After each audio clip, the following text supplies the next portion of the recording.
Recentemente nós passamos pelas eleições aqui na nossa cidade, em outras cidades, obviamente, também aqui do Brasil. Como seria se você fosse descrever o prefeito que você gostaria que dirigisse a cidade que você mora? Como seria?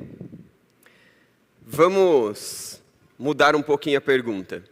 Como seria o Deus que você gostaria que dirigisse a sua vida? Como seria Jesus para você? Como seria Deus para você? Como você gostaria que o seu Deus dirigisse a sua vida? Quais seriam os critérios? Quais seriam as características dele, do seu próprio caráter? Quais seriam as formas dele conduzir, dirigir? Como seria?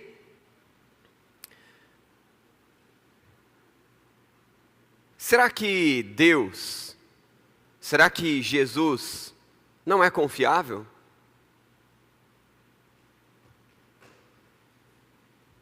Vamos pensar de verdade. Será que Deus, será que Jesus não é confiável? Se Jesus é confiável, se o nosso Deus Trino é confiável, se o Deus Criador e sustentador do universo é confiável, por que o Walter tantas vezes desobedece a Deus? Porque tantas vezes eu questiono a vontade dele? Porque tantas vezes eu quero fazer o que quero do meu jeito e não do jeito que ele diz que deve ser feito? Deus é confiável. Deus é o único confiável. Ele é criador e sustentador do universo. Ele é quem formou cada um de nós no ventre de nossas mães. É verdade, talvez tenhamos pessoas aqui que não tiveram boas mães, não tiveram bons pais. É verdade, a vida é complexa, a vida é complicada. Mas a verdade é que Deus continua sentado no seu santo trono de bondade, de fidelidade, de justiça, de amor, de graça. Quando eu pergunto a mim mesmo, que tipo de Deus eu quero? Cansado de tentar ser o meu próprio Deus. Cansado de tentar encontrar em você ou em algo ou em alguém um próprio Deus que me supra, que me satisfaça, que me preencha, que me dirija com benevolência, com justiça, com perdão. Eu me volto para o verdadeiro Deus, Criador e sustentador do universo, revelado em Jesus Cristo. E o Deus que eu quero para a minha vida é Jesus. Eu tomei essa decisão muitos anos atrás, quando ainda era adolescente. Minha família toda não conhecia Cristo. E quando eu tomei essa decisão, eu pensei que todas as coisas na minha vida iriam convergir de forma com que, com uma única ação de entregar a minha vida a Jesus, todo o meu ser se renderia naturalmente a Ele pelo restante da minha vida. Parece que há um poder, parece que há uma graça especial no início da nossa caminhada com Jesus. Parece que todo o nosso coração parece estar completamente disposto em obedecê-lo, servi-lo de forma inquestionável. Emoções, vontades, desejos, intentos, sonhos, projetos parecem se render tão instantaneamente, tão facilmente a Deus. Talvez pelo cansaço dos falsos deuses. Talvez pela frustração de caminhar em uma vida tentando ser o próprio Deus. Mas aí eu vim descobrindo que essa decisão ela é diária.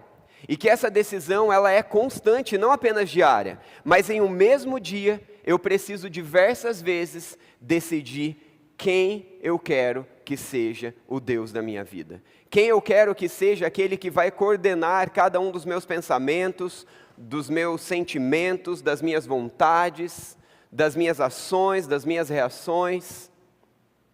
E eu pergunto para você hoje, ao olhar para uma semana que se passou e uma nova que começou, Jesus tem sido o seu Deus?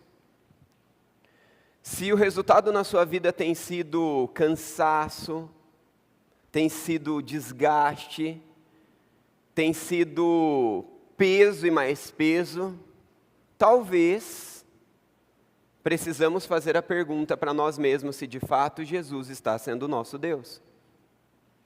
Porque Jesus disse que neste mundo nós teríamos aflições, mas nós deveríamos ter paz, nós deveríamos ter esperança, nós deveríamos ter bom ânimo, esperança, porque Ele está conosco. No meio de tantas lutas, no meio de tantas batalhas, quando Ele é o centro, há esperança. Quando Ele é o centro, é possível viver algo mais. É possível experimentar algo sobrenatural, mesmo em meio do caos de ser quem eu sou, mesmo no meio de ser o caos que você é, caídos em um mundo de tantas lutas. Estamos terminando hoje uma pequena série de mensagem que eu tive o privilégio de conduzi-los, e o tema da série é falsas armadilhas, ou armadilhas modernas, ou se você preferir, apenas armadilhas. As armadilhas, elas parecem que vão tomando forma em cada fase, porque assim quando você coloca uma ratoeira pela primeira vez para um grupo de ratos ali infestando algum lugar, e eles acabam caindo, em grandes vezes o que acontece é que aquela ratoeira e aquele pedacinho de alimento, seja queijo ou qual for, se torna ineficaz. Assim também a nossa caminhada com o Senhor Deus. Existe o inimigo das nossas almas, Satanás, o diabo, chame ele da forma com que você queira pegar as figuras bíblicas, os nomes que a Bíblia dá a ele. E esse inimigo tenta roubar de mim e de você o foco de caminharmos com Jesus, o foco de desfrutarmos de Jesus, o foco de vivermos uma alegria plena, que vem de Deus, que é sobrenatural, que não tem a ver com as circunstâncias. E as armadilhas, então, elas vão sendo ajustadas e adaptadas por esse inimigo. Nessa semana, na live de oração que eu faço um dos dias ali no Instagram, todos os outros dias são outros irmãos que fazem, acontece de manhã, acontece à noite, eu separei 10 textos bíblicos falando sobre as artimanhas do inimigo, do diabo e de Satanás nas nossas vidas. Destaquei um, expliquei um, depois posterior àquele dia, era minha folga e eu fui assistir com o Tomás um desenho e fiquei impactado com um desenho que mostrava exatamente a batalha espiritual, de uma forma muito bíblica, por sinal. Diante de todas essas batalhas e essas guerras que eu e você vivemos, você traz uma história, você traz fracassos, você traz frustrações, você traz alegrias que às vezes te destoa ou te desfoca daquilo que realmente é essencial e pode te levar a algo mais. Toda essa introdução longa que eu estou aqui é para falar sobre comer, sobre beber, sobre vestir e sobre comprar. Porque se nós não entendermos essas 4 palavrinhas na perspectiva de quem é Jesus nas nossas vidas, não vai fazer sentido nenhum aquilo que eu vou falar aqui. Porque qualquer filósofo poderia falar o que eu vou falar, qualquer professor poderia falar o que eu vou falar, mas nós estamos em uma igreja onde o nosso foco é conhecer a Jesus, o nosso foco é nos encontrarmos com Jesus em cada encruzilhada do nosso dia a dia, em cada canto do nosso dia a dia. Nos melhores momentos profissionais, nos melhores momentos financeiros e nos piores, nos melhores momentos relacionais e nos piores, nos encontrarmos com Jesus. E a Bíblia, a palavra de Deus, a qual nós vamos abrir, ler, entender e aplicar, ela é o GPS que nos conduz a Jesus. Ela é a direção que nos conduz a Jesus, em cada parte da nossa vida. Nessa cultura em que vivemos, todas as culturas, mas nós vivemos nessa cultura que vivemos, todas elas são corrompidas e a nossa também. Nós enfrentamos uma batalha de valores, aonde os valores são afetados, aonde o comer, o beber e o vestir está corrompido por falsos deuses, por enganos, por uma vida sem Jesus. E a palavra de Deus é o GPS que nos convida hoje, amanhã, depois e depois de amanhã, a irmos a Jesus. E ao irmos a Jesus com cada uma dessas áreas, nós vamos encontrar a paz que tanto procuramos, a paz que tanto necessitamos, a plenitude que tanto nosso ser anseia, em nossos casamentos, em nosso trabalho, com os nossos filhos, na igreja, na sociedade, seja qual área for. Diante disso, eu quero convidar você a sair do engano, a sair do vazio, a sair da destruição, a sair do que é insuficiente e encontrar a verdadeira luz em Cristo, que satisfaz, que liberta, que restaura, que transforma, que endireita e que conduz cada canto, cada área das nossas vidas. Talvez você não vai se encontrar destruído, enganado e vazio nessas 4 áreas que nós vamos estudar nessa noite. Mas o convite dos textos é o mesmo. É que Jesus é o caminho que dá equilíbrio. Jesus é o perdão, é a restauração, é a vida plena. Por isso, abre comigo a sua Bíblia lá em Romanos capítulo 12, versículo 1. Um texto muito importante que deve nortear toda a nossa conversa, mas nós vamos passear pela Bíblia, vendo tantos outros, que vai nos dando mais bases específicas de cada uma dessas 4 áreas. Mas a base para todos é Romanos capítulo 12, versículo 1. O apóstolo Paulo está aqui trabalhando algo extremamente importante a respeito da vida cristã, nos ensinando valores, nos ensinando princípios que dão vida para o cristão ou para aquele que quer se tornar cristão. Olha o que Paulo grita a mim e a você, inspirado pelo Senhor Jesus, pelo nosso Deus, na palavra de Deus. Rogo-vos, ou seja, grito, chama a sua atenção, imploro a vocês, irmãos, pela compaixão de Deus, que apresenteis os vossos corpos em sacrifício, o quê? Vivo, santo e agradável a Deus, que é o vosso culto racional. O versículo 2, ele é muito conhecido, ele é uma complementação do versículo 1. E não sede conformados com este mundo, mas sede transformados pela renovação do vosso entendimento, para que possam experimentar qual seja a boa, agradável e perfeita vontade de Deus. Se você quer algo bom, se você quer algo agradável, se você quer algo perfeito na sua vida, você precisa de Jesus. Você precisa do caminho dele. Você precisa apresentar-se a ele. Olha o que o apóstolo Paulo gritou: eu imploro, eu suplico, apresente-se ao Senhor, com o quê? Com o seu corpo, com a sua vida, de forma viva, de forma santa, de forma agradável, a quem? A Deus. É um aparente contrassenso, porque abrir mão da minha vontade, abrir mão daquilo que a cultura diz, abrir mão daquilo que eu acho que me satisfaz, abrir mão daquilo que eu acho que me dá paz, que me dá segurança, que me dá estabilidade, é encontrar a verdadeira paz, encontrar a verdadeira estabilidade. E então, depois de desenvolver diversas verdades importantes nesse livro, de estabelecer que todo pecado, que todo caminho que é contrário à vontade de Deus no capítulo 1, leva a uma degradação, leva a uma espiral degradante, o apóstolo Paulo desenvolve diversos valores a respeito do convite de Deus. E quando chega no capítulo 12, ele diz: ei, atentem-se, ouçam-me, apresentem-se de forma viva, santa e agradável a Deus. E aí ele explica aqui no versículo 2, que forma é essa? Que jeito é esse? A forma e o jeito é não nos conformarmos com a forma deste mundo pensar. A cultura deste mundo não deve definir o meu ser. A cultura deste mundo não deve definir o que eu como, o que eu bebo, o que eu visto, o que eu compro, ou como eu faço cada uma dessas coisas. Apresente-se a Deus de forma viva, santa, agradável. Para quê? Porque Deus é um chatão cósmico que quer que todo mundo faça a vontade dele e só ele manda e acabou? Não, é que somente ele é bom, somente ele é santo, somente ele é justo. Ele sabe o que é bom para você. Você ouviu o que eu disse para você agora? Ele sabe o que é bom para você. Ele sabe, somente ele. O que você pensa ser bom para você, se é contrário àquilo que as Escrituras dizem, é engano, é mentira. Por isso, atente-se, o apóstolo Paulo grita. Por favor, ouça. Eu rogo, eu clamo a vocês, apresente-se de forma viva, santa e agradável. Eu pulei uma palavra, propositalmente, algumas vezes aqui. Apresente seus corpos como? Me ajudem a pregar para quem está ao seu lado. Fala mais alto, por favor. De que forma?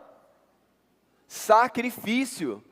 Ah, então a vida cristã não é orar, pedir para Jesus morar no meu coração e sentir um sentimento bom e está tudo maravilhoso? Não, é um sacrifício de negar o meu engano, de negar a minha vontade e me apresentar de forma viva, santa e agradável ao Senhor. É um sacrifício, é um processo de desaprender a minha vontade e aprender a vontade de Deus, de desaprender os valores deste mundo e aprender novos valores.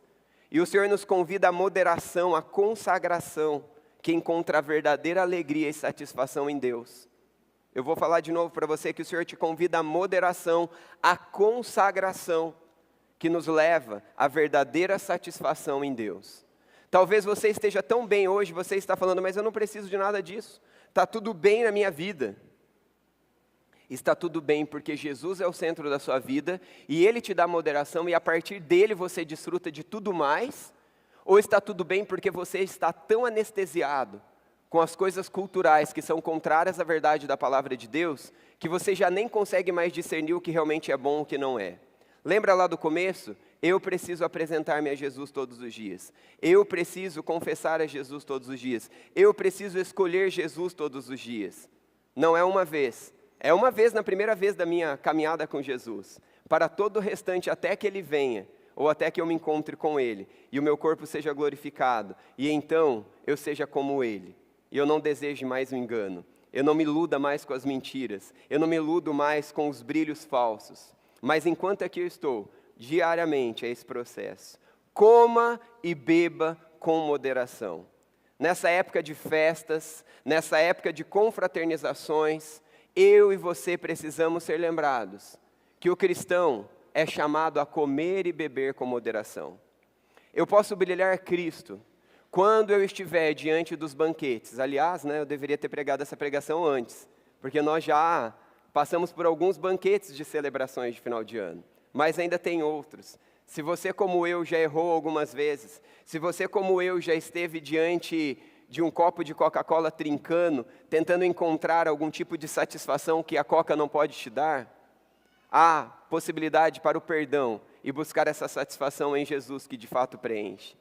Se às vezes você se perdeu na comilança e depois da comilança você se encontrou exausto, exaurido, passando mal, ou dizendo, não valeu a pena, paguei caro, comi tanto, mas continuo vazio, o convite para mim e para você está lá em Gálatas 5:21. Invejas, homicídios, bebedices, glutonarias e coisas semelhantes a estas, acerca das quais vos declaro, como já antes vos disse, que não cometam essas práticas, porque se assim viverem, não herdarão o reino de Deus. O reino de Deus é algo eterno. O reino de Deus é algo que vamos desfrutar com Jesus eternamente, com o nosso Deus Trino, de forma plena e profunda, que palavras não podem expressar. Eu brinquei lá atrás, alguém criou uma palavra para brincar e eu fui reproduzindo ela. O reino de Deus é esbrobo. Quem sabe o que é esbrobo? Levanta a mão. Aí, alguns sabem. Alguns já ouviram. Esbrobo é uma palavra inventada por este meu amigo, pastor, que é tão bom, tão bom, tão bom, tão bom, tão bom, que não tem palavra para descrever, então a gente inventou uma, é esbrobo. O reino de Deus é isso. O reino de Deus é viver coisas sobrenaturais no nosso extraordinário, de algo grandioso, ou no nosso ordinário, que também é grandioso. É viver o sobrenatural de Deus, é viver a alegria, a paz de Deus em todas as coisas. Aqui, dentro de casa, no trabalho, na igreja, na sociedade, quando nós estamos ganhando, quando nós estamos perdendo, quando nós estamos fracassados, ou quando nós estamos restaurados, é viver o sobrenatural de Deus, é encontrar algo de Deus que dá significância em todas as coisas, independente da situação que nós estamos vivendo. Mas também é algo eterno que nós vamos viver de forma plena lá na eternidade. Que a bebida, que a comida não seja o meu Deus. Que a comida e a bebida não sejam o seu Deus. E lembre-se, aqueles que vivem assim, aqueles que cometem isso, e não há constrangimento, não há arrependimento, estes não herdarão o reino de Deus. Verifique se Deus está sendo o seu verdadeiro Deus. Talvez é dia de você parar e dizer, Senhor, reine na minha vida, nesta área. Reine de novo e me ajude a convidá-lo a reinar amanhã e depois de amanhã.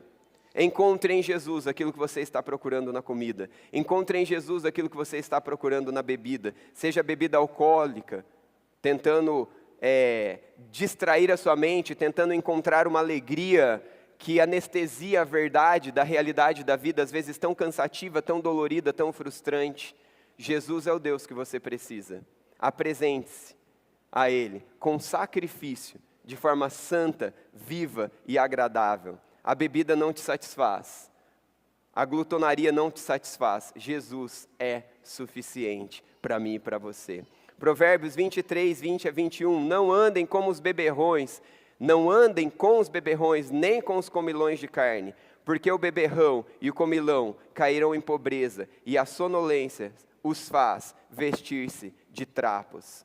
Queridos, as palavras aqui nos levam a pensar no perigo de caminhar com aqueles que decidem viver como pessoas que não se apresentam, de forma a sacrificar-se em oferecer o seu corpo de forma santa, de forma viva e de forma agradável a Deus.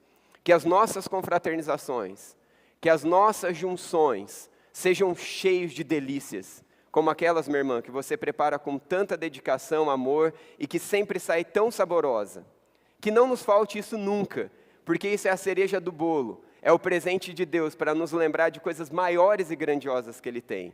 Que não deixemos de celebrar, que não deixemos de banquetear, mas que os nossos banquetes físicos, que as bebidas que formos degustar, as sobremesas que formos degustar, nos lembre que é apenas uma degustação de algo mais que Deus tem para nós. Jesus pode te satisfazer, a comida e a bebida não. Que as nossas comunhões, que as nossas junções não sejam de pessoas, como Provérbios denunciam. Que nós não andemos com beberrões e nem com comilões, mas que nós nos juntemos como aqueles que matam a sede, que matam a fome da alma em Jesus Cristo. Amém? Que o Senhor nos ajude, que toda verdade esteja apenas em Deus. Exceder-se na comida e na bebida reflete uma falta de disciplina espiritual e uma dependência de prazeres circunstanciais que estamos tentando preencher no lugar errado.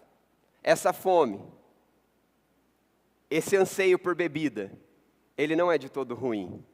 Na verdade, é uma fome, é um anseio por Jesus. Vá a Ele e apresente-se de forma a sacrificar-se, negar a sua vontade, negar o seu engano e experimente algo melhor que a bebida.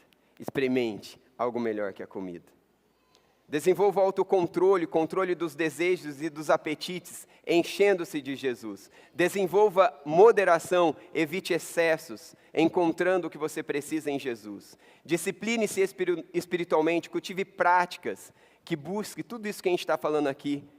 E por fim, nesse ponto da pregação, dependa de Deus, busque satisfação e contentamento nele. Os prazeres terrenos são insuficientes, mas os prazeres celestiais são suficientes. O segundo ponto que nos convida, dentro desse comer, dentro desse beber, vestir e comprar, é sobre como nós vamos nos vestir, que sejamos elegantes. Eu falei em um casamento nessa sexta-feira, e o tema da pregação foi: sejam elegantes, vivam de forma elegante como indivíduos, como casal. 1 Pedro 3, 3 e 4. A beleza de vocês não deve estar nos enfeites exteriores, com cabelos trançados e joias e ouro com roupas finas. Pelo contrário, esteja no seu ser interior, que não perece, beleza demonstrada no espírito dócil e tranquilo, e que é de grande valor para Deus.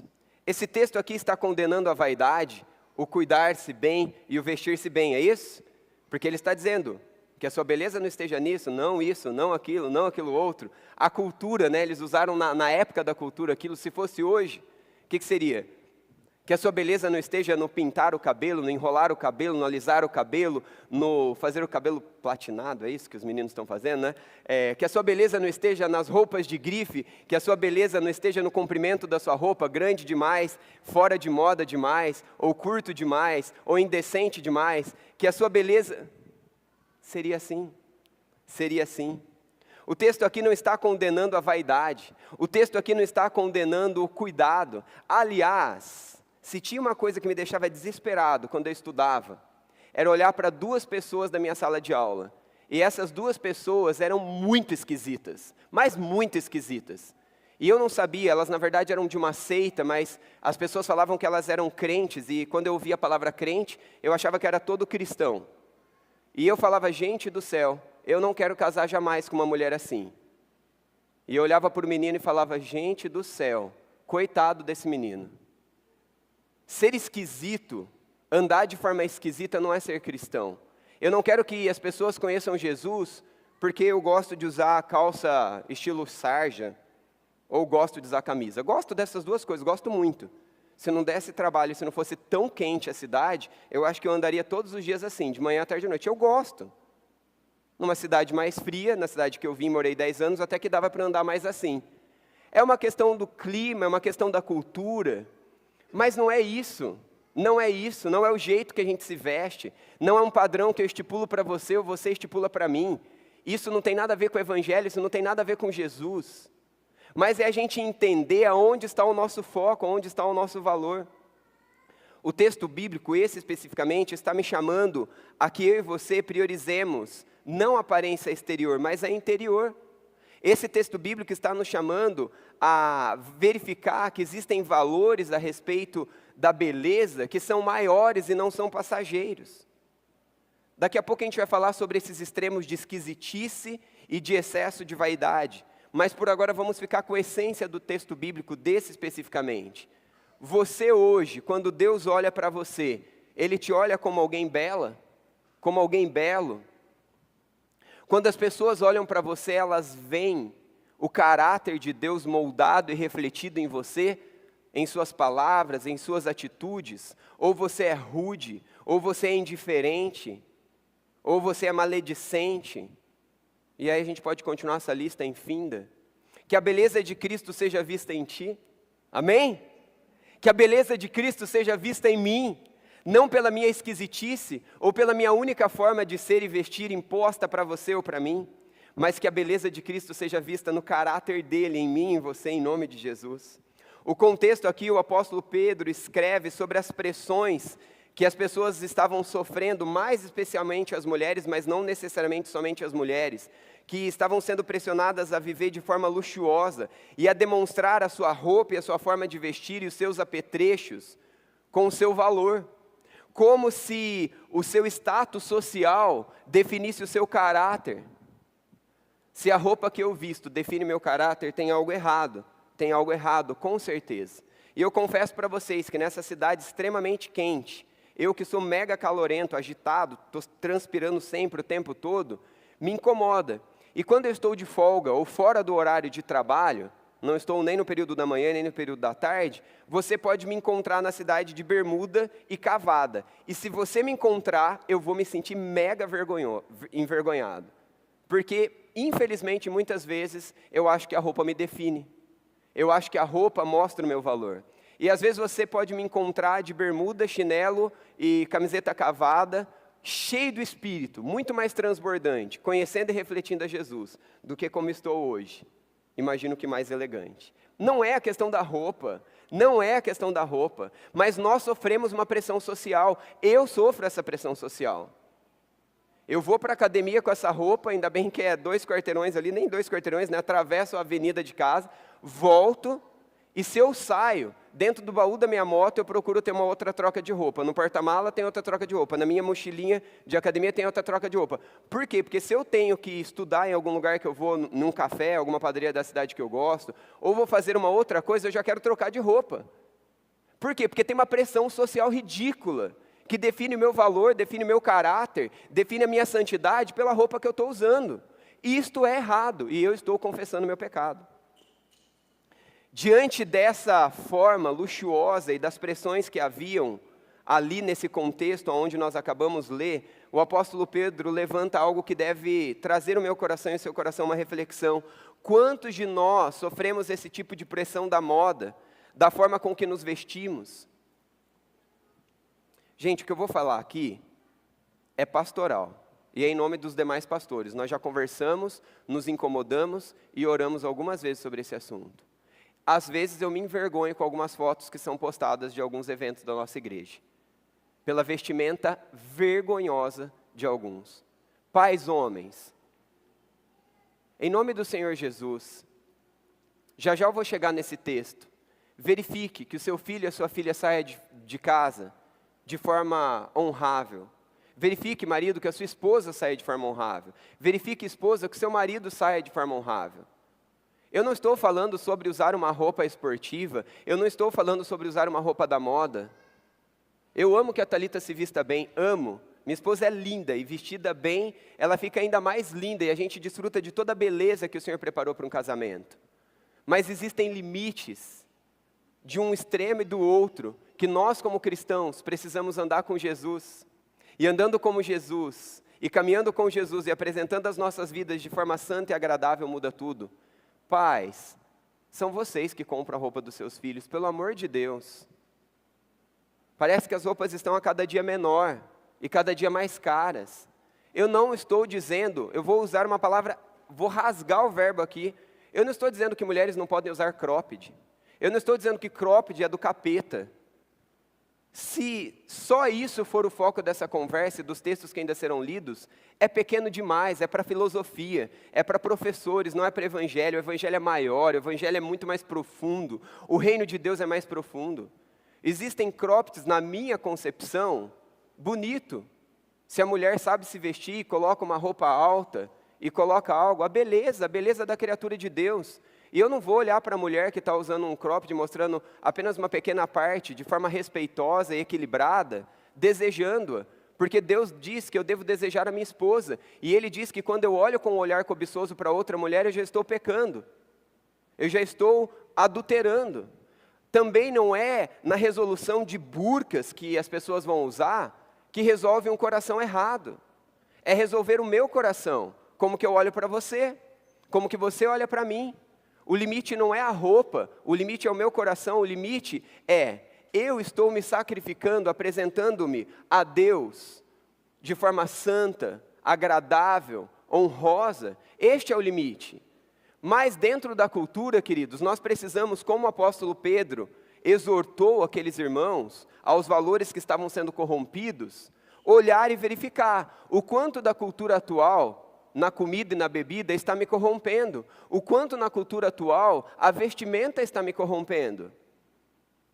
Eu clamo misericórdia para vocês que se vestem com essas roupas extremamente da moda, mas fora da moda cristã, eu te suplico que não me ouça, ouça Jesus. Não me imite, imite a Jesus. Existe um limite. Lembra que eu falei para vocês sobre as duas pessoas que tinha na minha sala de aula e que eu ficava horrorizado? Gente, pelo amor de Deus, que ninguém saia daqui usando o meu nome e usando essa pregação para querer apontar o outro e dizer para o outro como ele deve se vestir. Vamos pegar um outro exemplo. Marrom na igreja não. Cinza na igreja não. Roupa cinza não, roupa florida não. Eu amo assim, né? Cores tudo neutras. Já amei cores fluorescentes. É fase, tá tudo bem, é o jeitão de cada um. Acredite, pastor Clóvis. Mas a Thalita entrou no meu deserto e mudou o meu coração. Quando eu conheci a Thalita, eu estava de azul royal. Camiseta azul royal, calça azul royal e tênis azul royal, acredite. Mas Deus é bom, cegou a Thalita para essas coisas e ela pensou mais à frente, eu vou investir nele. Dentro dessas brincadeiras, queridos, seja todo azul royal, ou seja cores mais pastel, parece que usa esse nome agora, né? Seja o que for, não é esse o objetivo, nem a cor da parede, mas é o meu coração. O quanto eu estou conhecendo de Jesus, o quanto eu estou me apresentando a Jesus. Colossenses capítulo 3, versículo 23 a 24, diz que tudo o que fizerem, façam de todo o coração como para o Senhor e não para homens, sabendo que receberão do Senhor a recompensa da herança. É Cristo, Senhor, que vocês estão servindo. Que coisa linda. Muda o meu guarda-roupa, a forma com que eu vou me vestir. Se eu estou fora demais da moda, as pessoas vão me achar tão esquisito que não vão querer imitar Jesus como eu.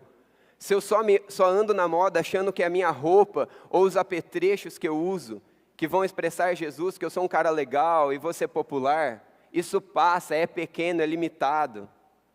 Mas fazer tudo com o coração como para o Senhor, não para homens, muda tudo. Eclesiastes 9:10, tudo que a sua mão encontrar para fazer, faça com toda a força, pois no Sheol, para onde você vai, não há atividade nem planejamento, não há conhecimento nem sabedoria. nós devemos fazer tudo com dedicação. Se tem uma palavra que define o crente, define o cristão, define o discípulo de Jesus, é dedicação, é empenho, é excelente. Eu duvido que você, marido, gosta de olhar para sua esposa relaxada e largada. Eu duvido que você, mulher, gosta de olhar para o seu marido relaxado, largado. Que os nossos casamentos sejam cheios do Evangelho, do cuidado, da boa sabedoria. Que os nossos filhos, os nossos guarda-roupa e as nossas roupas sejam assim. Provérbios 22, 29, você já observou um homem habilidoso em seu trabalho? Ele servirá diante de reis, não servirá diante de homens obscuros. Aquele que se dedica, aquele que se empenha, ele se destaca para brilhar Jesus. Para mostrar para o mundo que não é a roupa, não é a comida, não é a bebida, não é o apetrecho, não é a pompa, não é o status social. O que muda é Jesus na minha vida, o que muda é Jesus na sua vida. O que muda a gente não é se o cropped tem 1 centímetro e mostra seios quase que inteiro ou barriga inteira. Ou se o cropped ele é extremamente discreto e ele ressalta a beleza da criação de Deus. E se ele fica harmônico. Não é isso, queridos. Não sou eu, não somos nós pastores que vamos determinar a quantidade de centímetros. Mas pelo amor de Deus, sejamos prudentes. Também não sejamos relaxados, andemos desleixados, fora de moda absurdamente. Não estou falando que nós temos que andar com roupas de grife, não estou dizendo que nós temos que andar na última moda, mas que sejamos sábios, que andemos em um equilíbrio, brilhando a beleza de Cristo internamente e externamente. Quando nós olhamos para textos bíblicos, como Cantares de Salomão, nós vemos a importância, a grande importância do romantismo, do marido cuidar-se para a esposa e da esposa cuidar-se para o esposo, dos dois olharem para os seus corpos físicos e se admirarem e se elogiarem pela beleza, pela santidade, mas pelas delícias dos seus corpos. Isso é santo, sexo é santo, a beleza do corpo é santa para ser desfrutada no casamento. Quando nós abrimos a palavra de Deus em 2 Coríntios capítulo 6, nós temos uma palavra muito específica dizendo a respeito da santidade. A tradução dessa palavra, ela é traduzida como a santidade ou como algo dentro desse gênero, mas ela é muito mais profunda. Ela expressa, na verdade, algo que é a própria criação de Deus e o projeto da criação de Deus. Estude mais sobre esse texto. 1 Coríntios 7, 4 também nos diz que a mulher não tem autoridade sobre o seu corpo, mas sim o marido. Da mesma forma, o marido não tem autoridade sobre o seu corpo, mas a mulher. Ou seja, desde novos, nós pais temos que instruir os nossos filhos a cuidarem-se de si mesmos. Nós não estamos falando de corpos de Barbies ou de Kens. Eu não estou falando de andar na moda e também de não ser esquisito, mas de termos equilíbrio, de termos sabedoria e de refletirmos Cristo em nós e através de nós. Por quê? Porque o corpo do homem é para a mulher depois de casado. O corpo da mulher é para o esposo. E se nós não nos cuidamos interno e externo, como fica um casamento? Como fica o romantismo? Como fica o elogio e a beleza? Vocês já perceberam quantas vezes o casal em Cantares de Salomão se elogiam seus corpos, elogiam um ao outro? Como nós vamos ficar casados 10, 20, 30, 50, 60, 70, 80 anos e nos admirarmos se não cuidarmos da nossa beleza espiritual que não passa, dos nossos valores espirituais que não se desgastam? Mas se também não tivermos um equilíbrio no cuidado exterior, nós vamos elogiar mentindo para as nossas esposas: você está linda, quando nem cheirosa ela está. Nós vamos receber elogios das nossas esposas de pura mentira e engano, ou nós vamos buscar o equilíbrio do Evangelho, que muda tudo, que redefine tudo, que dignifica tudo. Como solteiros, nos cuidamos para Deus e no nosso futuro para o nosso cônjuge. Como casados, devemos cuidar do nosso casamento, que é tão honroso, e da nossa família, cuidando um para o outro e apresentando-nos um para o outro, sem perdermos o foco de que a santidade é o ideal. Mas santidade não significa o show de horrores. Alguns que estão andando seminus, outros que estão andando tão ridículos, sem se cuidar. E eu não estou falando de estilo. Todos os estilos podem ter a sua beleza. Todos os estilos alguém admira. Se tem um estilo é porque alguém admira aquele estilo. Mas dentro desse estilo existe um equilíbrio. E o equilíbrio é essa lista que eu vou dar para você de 5 itens. A primeira é não sei te dizer. A segunda também não. Também não sei, não sei. O limite é conhecer a Cristo e dizer, Senhor, como está a minha roupa? O limite é dizer, Senhor, como eu estou por dentro, como eu estou por fora? O limite é conhecer a Jesus, o limite é me satisfazer em Jesus. O limite é chamar a atenção, porque eu estou cheio do Espírito Santo, como nós ouvimos hoje cedo. Do fruto do Espírito Santo, e não da roupa, do estilo que eu vivo ou não. Não é uma questão de dinheiro, não é uma questão de sensualidade, não é uma questão de relaxo disfarçado de piedade. É uma questão de valor sobrenatural em mim e através de mim. Como você tem andado, vestido, de forma habilidosa ou como relaxado?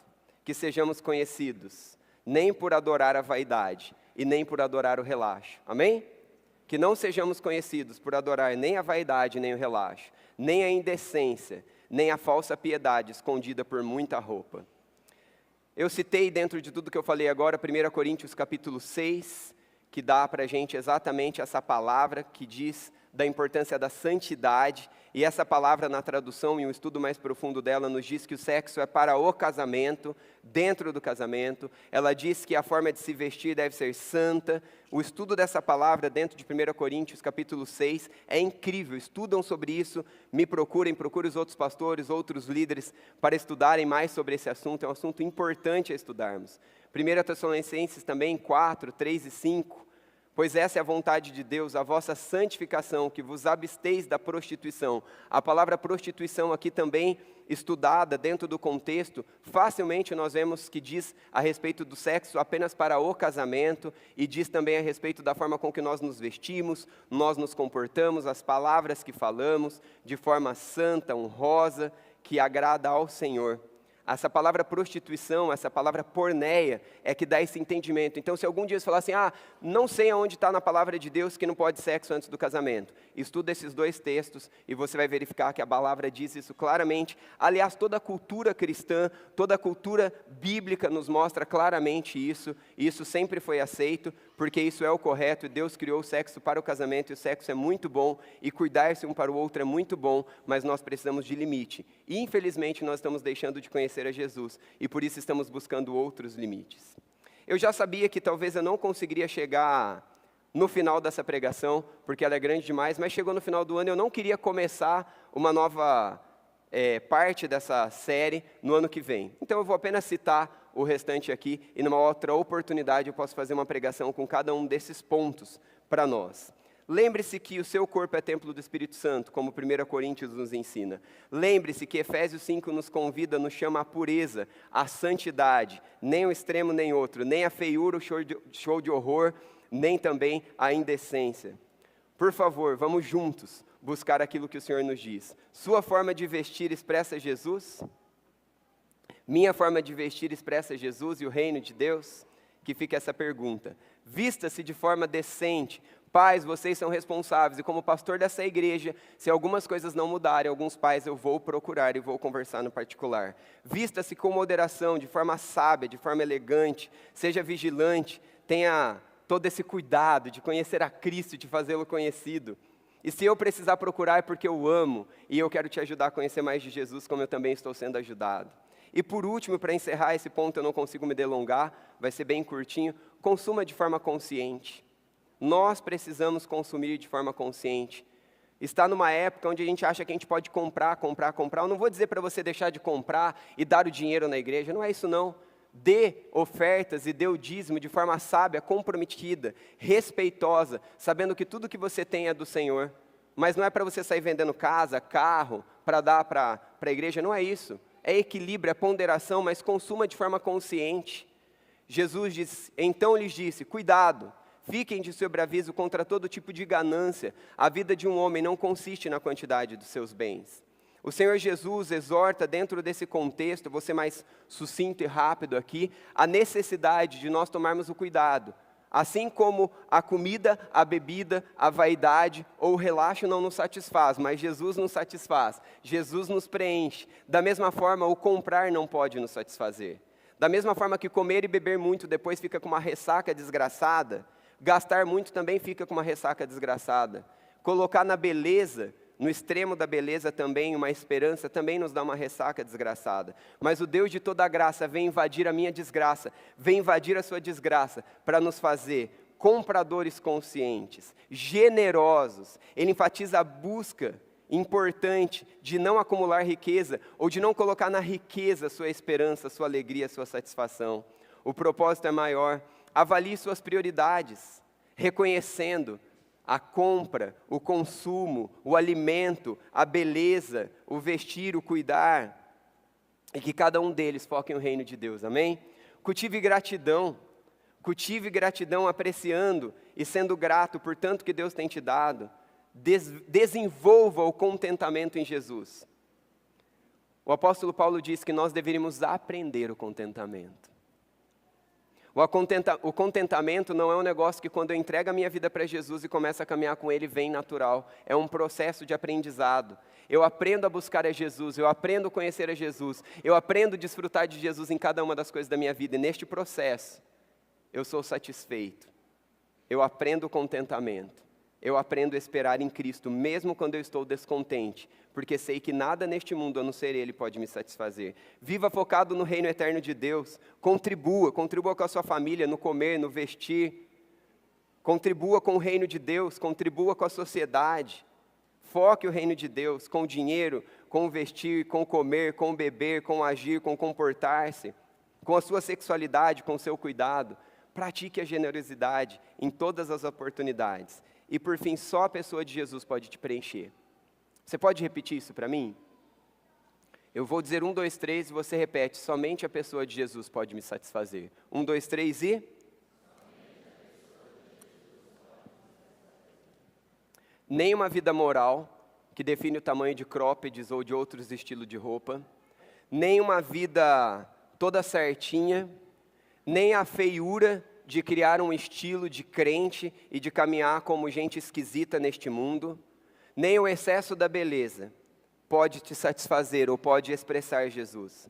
Mas conhecer a Jesus e apresentar-se a Ele com um sacrifício vivo, santo e agradável, conhecendo e fazendo conhecido, preenche a minha vida e dá oportunidade para todos aqueles que estão à minha volta a aprender este contentamento. Feche seus olhos.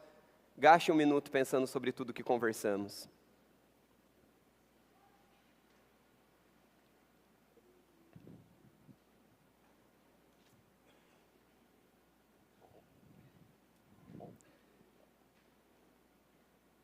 De olhos fechados, cabeças baixas. Vocês crianças que estão aqui, prestem bastante atenção no que eu vou falar. De olhinhos fechados, cabeças baixas, mas me ouçam. O presente de final de ano não pode te satisfazer. A roupa nova, o sapato novo não pode te satisfazer. Você adulto que ainda é criança em algumas áreas como eu, o carro novo, a casa nova, o emprego novo, não pode te satisfazer. Nem a comida, nem a roupa, nem a estética. Mas Jesus pode te preencher. Senhor Jesus, olha para nós, Pai, tenha misericórdia das nossas vidas. Que o nosso beber, que o nosso comer, que o nosso comprar, que o nosso vestir, que o nosso andar, que o nosso falar, que o nosso respirar, que o nosso choro, que a nossa alegria, que a nossa perda, que a nossa conquista, que a nossa espera, que a nossa angústia, ou quaisquer outras coisas das nossas vidas nos levem para Ti, nos levem a conhecê-lo, nos levem a buscá-lo. Ensina-nos a apresentar as nossas vidas como sacrifício. Senhor Jesus, Tu és o Deus que eu quero servir. Se você pode orar assim, clame aí no seu coração mesmo. Senhor Jesus, Tu és o Deus que eu quero servir. Senhor, eu não quero deuses formados por mim mesmo. Eu não quero deuses formados pela cultura. Eu não quero deuses formados pela religiosidade. Eu quero o Senhor Jesus que me amou e rompeu a história para me encontrar. Eu quero Te conhecer, eu quero crescer em Te conhecer. Eu quero crescer em Te amar e Te refletir. Eu quero abrir mão da minha vontade, da minha expectativa e daquilo que parece me satisfazer, para conhecê-lo mais e para ser satisfeito em Ti. Senhor Jesus, ensina-nos a caminhar contigo. Senhor, quantas pessoas nessa noite encontram-se vazias, porque esperam no esposo somente aquilo que o Senhor pode dar, esperam na esposa somente aquilo que o Senhor pode dar, nos filhos, no trabalho, no emprego, na compra, na bebida, na comida, na roupa, na vaidade, na beleza. Ah, Senhor, livra-nos dessas mentiras e santifica, Senhor, santifica o nosso comer, o nosso beber, o nosso comprar, o nosso vestir, o nosso falar, o nosso agir, o nosso reagir. Invada-nos com algo mais grandioso que é o Senhor, esvazia-nos de tudo que é pequeno, de tudo que é insuficiente, e que neste findar de ano as nossas comemorações, as nossas festas, sejam cheias de celebrações de quem o Senhor é, e de que o Senhor nos encontra, e que o Senhor nos perdoa. Se alguém aqui está envergonhado por uma forma de comer, beber, vestir, comprar, agir, reagir, falar, andar, tira toda essa vergonha como nós cantamos antes da pregação, e que no lugar da vergonha, no lugar da condenação, nós possamos abraçar o seu amor, o seu perdão, a sua graça e a sua esperança, e que saiamos daqui mudando a nossa forma de comer e beber, o nosso guarda-roupa, a nossa forma de vestir, a nossa forma de falar, a nossa forma de andar, mas que tudo seja moldado por quem o Senhor é, na sua santidade, nos seus propósitos, nos seus valores. Que homens se cuidem para suas esposas, sejam eles solteiros que vão casar, ou sejam eles casados. Que mulheres se cuidam para os seus esposos, entendendo que os seus corpos são deles e os corpos deles são delas. Santifica, renova, restaura, abençoa, edifica. Ah, Senhor, que quando as pessoas olharem para nós, elas não olhem como esquisitos, que se vestem como um estereótipo cristão. Que também quando as pessoas olharem para nós, elas não olhem em nós um vazio tentando preencher, de chamar a atenção com pouca roupa, com excesso de grife, ou com pouco de grife, como se o não ter fosse santo, mas que a verdadeira santidade do Senhor preencha o meu coração e o coração dos meus irmãos. Santifica-nos, satisfaça-nos, ensina-nos a andar contigo e nos enchermos do Senhor, em nome de Jesus. Amém.